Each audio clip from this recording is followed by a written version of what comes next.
ಪ್ರತಿ ವರ್ಷ ಕೂಡ 41 ದಿನ ಋತುನ ಇಟ್ಬಿಟ್ಟು ಅಯ್ಯಪ್ಪನ ನೋಡೋಕೆ ಹೋಗ್ತಾ ಇದ್ದೆ. 5-6 ವರ್ಷ ಆಗಿರ್ಬೋದು. ಆ 5-6 ವರ್ಷದಲ್ಲಿ ಏನು ಕೇಳೋದನ್ನು ಕೂಡ ಲಾಸ್ಟ್ ವರ್ಷ ಕೇಳಿದ್ದೆ, ಏನೋ ಹೊರದೇಶಕ್ಕೆ ಹೋಗಬೇಕು ಅಂತ. ತಥಾಸ್ತು ಅಂದ್ಬಿಡೋಲ್ಲ. ಅಯ್ಯೋ, ಈಗಂತೂ ನಾನು ಹೊರ ದೇಶದಲ್ಲಿದ್ದೇನೆ. ಅದನ್ನು ಕೂಡ ಅಯ್ಯಪ್ಪನ ತುಂಬ ಮಿಸ್ ಮಾಡ್ಕೋತೇನೆ.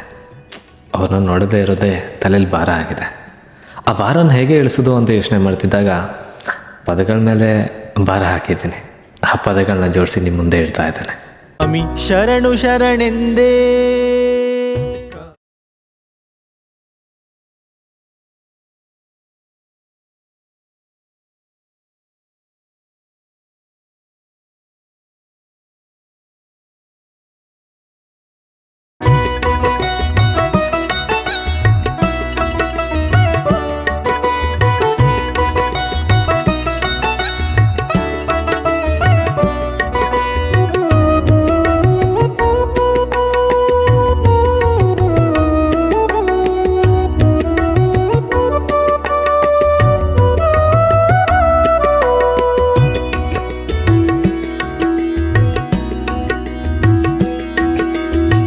ಕಾಣದ ಊರಲ್ಲಿ ಕಂಡೆನು ನಾನಿಲ್ಲಿ ಶರಣು ಶರಣೆಂದೇ ಸ್ವಾಮಿ ನಿನ್ನ ಬಳಿಗೆ ಬಂದೆ. ಯಾರಿಗೂ ಹೇಳದ ನೋವಿದೆ ನನ್ನಲ್ಲಿ, ನಿನ್ನ ಬಳಿ ಹೇಳಲು ಬಂದೆ ಸ್ವಾಮಿ ಶರಣು ಶರಣೆಂದೇ. ಕಾಣದ ಊರಲ್ಲಿ ಕಂಡೆನು ನಾನಿಲ್ಲಿ ಶರಣು ಶರಣೆಂದೇ ಸ್ವಾಮಿ ನಿನ್ನ ಬಳಿಗೆ ಬಂದೆ. ಯಾರಿಗೂ ಹೇಳದ ನೋವಿದೆ ನನ್ನಲ್ಲಿ, ನಿನ್ನ ಬಳಿ ಹೇಳಲು ಬಂದೆ ಸ್ವಾಮಿ ಶರಣು ಶರಣೆಂದೇ.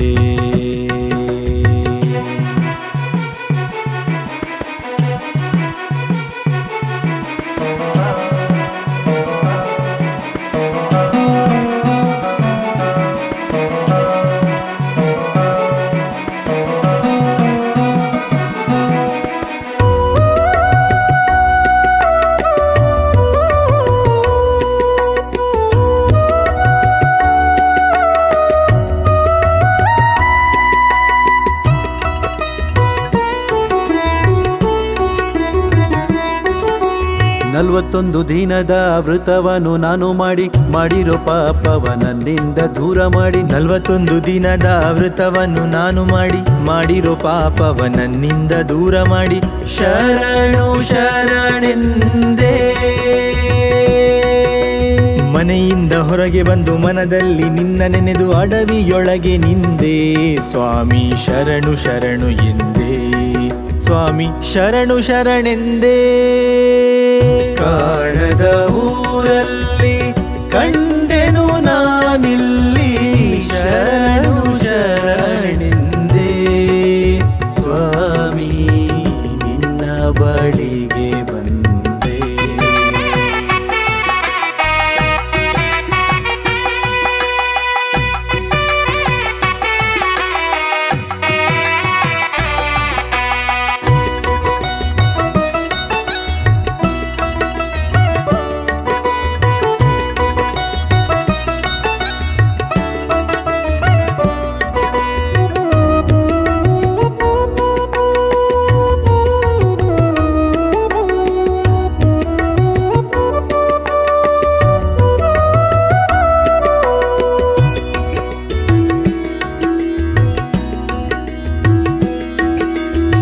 ಚಲಿಯ ಕಾಲದಲ್ಲಿ ಮುಂಜಾನೆ ಮಂಜಿನಲ್ಲಿ ತಣ್ಣೀರ ಸ್ನಾನವ ಮಾಡಿ ನಿನ್ನ ಜಪವ ಮಾಡಿ. ಆ ಚಳಿಯ ಕಾಲದಲ್ಲಿ ಮುಂಜಾನೆ ಮಂಜಿನಲ್ಲಿ ತಣ್ಣೀರ ಸ್ನಾನವ ಮಾಡಿ ನಿನ್ನ ಜಪವ ಮಾಡಿ. ಶರಣು ಶರಣೆಂದೇ ಸ್ವಾಮಿ ನಿನ್ನ ಬಳಿಗೆ ಬಂದೆ.